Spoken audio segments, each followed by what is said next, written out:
look at naturalism, materialism, physicalism, and reductionism, which is a view that only physical material things exist that arose through natural means. So in this view, there cannot be such a thing as mind, free will, morality, truth, and values.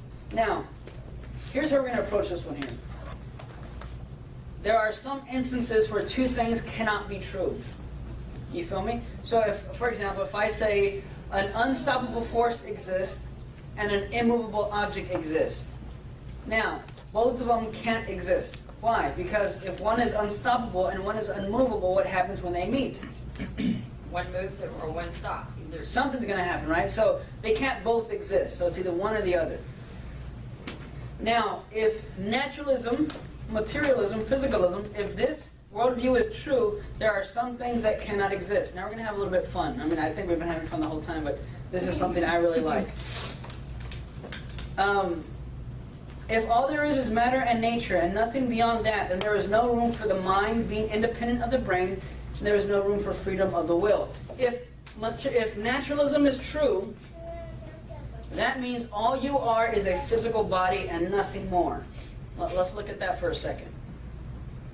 If I were to take Reuben here, and I were to take him apart piece by piece, and I didn't hurt him, could I find Reuben? No. No. Why? Because that's part of his mind and his soul, not his physical being. Good. Very good. It's not his physical body. So that's why earlier when we mentioned, why a physicist should speak at your funeral, well, all they're going to talk about is your decomposing body. They're not going to talk about you. I'm not my body. I have a body, but I am not my body. However, remember, the scientific naturalist says the only thing that exists is physical. Nothing beyond the physical exists. Okay, Mr. Naturalist. If that is your worldview, then there are some things that cannot fit into that worldview. Like what? Free will. Why? Because free will takes something non-physical to act on the physical. Bear with me for a second. Aristotle gave this example. Aristotle said, if I move a rock with my staff, he says, I move the staff, my hand moved the staff moved the rock. He said, but what moved me? You with me here? I know what moves a rock, the staff. I know what moves the staff, my hand. He said, what made me move? Now, what would an atheist say? What would they do? Well, what would a scientific naturalist say? Remember, only science, naturalism, reductionism. They would reduce it. They would say, well, what made your hand move was a brain firing in this region of the brain.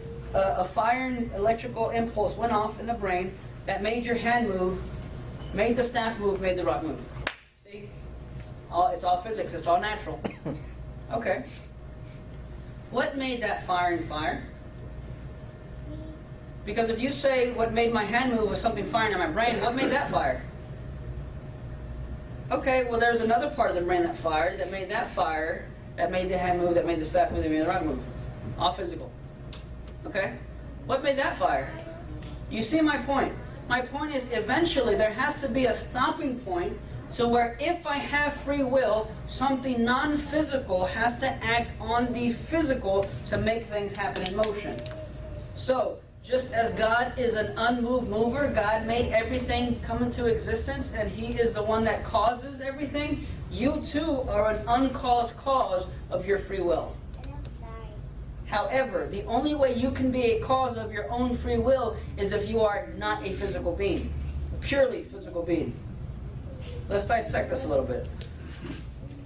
If I were to shoot a bullet up in the air, the bullet doesn't go in the air and says, you know what, I'm tired of obeying Newton's laws of motion. So instead of going up, I'm going to turn left. Why doesn't it do that? Because it's a physical object.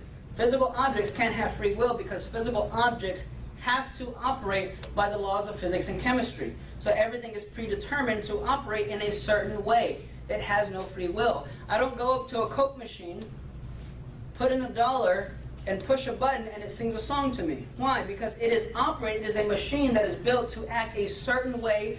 Whenever certain functions or buttons are pressed, it is already predetermined to do a certain thing. Why? Because it is purely a physical machine. If I am like a Coke machine, I don't have free will. Why? Because that takes something non-physical. Now, what does it have to do with naturalism? If you are a naturalist and if you're a naturalist, then you cannot fit free will into your worldview. Now, here's the problem. If I'm talking to a naturalist and say, so you're a naturalist, yes. Anything physical exists? No. Do we have free will? No. Why do you believe that? Because I'm a naturalist. Wait a minute. So you believe we don't have free will because you're a naturalist? Yeah. Did you freely choose to believe that? Because if you're telling me that you freely chose to believe that, then you just defeated your own view. But if you were telling me that you are determined to believe that, how do you know if it's true if you're going to believe it anyways? Because based on the laws of chemistry and physics, that's what your brain is telling you. On the atheist worldview, on the naturalist worldview, the logical conclusion is something called determinism, which is a view, and I think we're going to get into that. I think I'm jumping ahead of myself, but it's determinism, that everything's fixed.